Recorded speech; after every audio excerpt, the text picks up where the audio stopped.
Hillary Clinton. She's going to announce later today. I know you're a fan of Hillary Clinton's as well. What's her biggest problem going to be?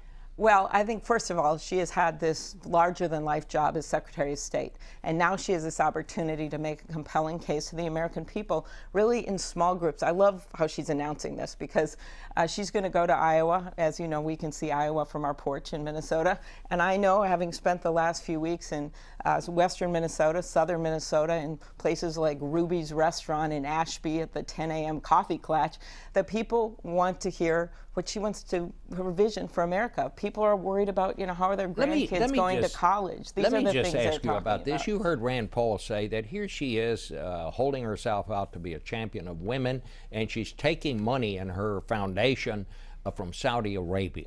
Well, I think that those contributions to the foundation are open for everyone to look at, and I'm sure that for years now we've seen Hillary Clinton being attacked for various things, but I think the focus is today she's going to start being able to make her case to the people of this country in small groups, in a warm setting where she excels. Because I saw her as a senator and one-to-one on those bread and butter issues, and that's all I hear about in Minnesota, the Farm Bill. Those guys that just announced on the Republican side, they didn't even vote for it. Well, she's going to go to Iowa and talk about rural policy, things that matter to the people of this country. Well, what if they say out there, you ought to give those contributions back, Senator, because it leaves sort of an air of hypocrisy about this whole thing? What would you tell her to answer?